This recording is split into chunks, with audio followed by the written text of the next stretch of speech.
Bular ham ses beremi? Mana oldu. Bak size ayrı bak bunlar.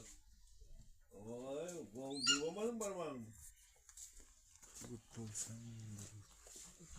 O birisi bilen joramıdı mı? Hani öyle. Parmağım sızladı. Bu göç var bu. Onun yılamanda ne kolunu Bu birgit bilen ötüp kaytıp yürüyüşe vardı geldi ötüp yürüyor mu lan? Valla falan kol buna karasa.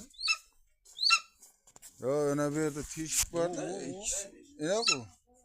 Onu bir yaka karab ötedi bu. Öterlik var bu yaka. Öderlik bu da ne yapalım? Hani andat bir setkin netsin tatsın. Bu ne?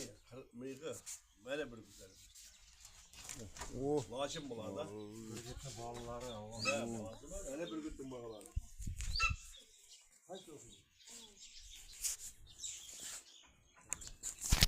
Laşım gözü gel nerede bana Allah.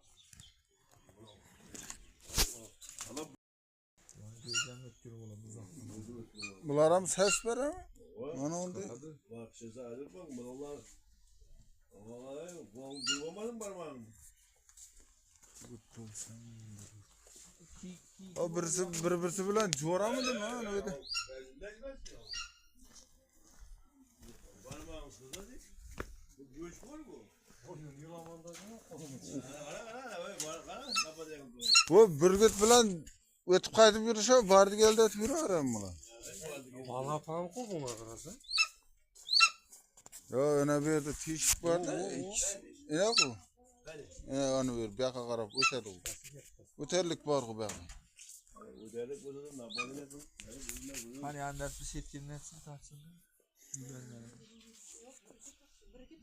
Bu ne? Mıyıkı. Böyle bir güzel.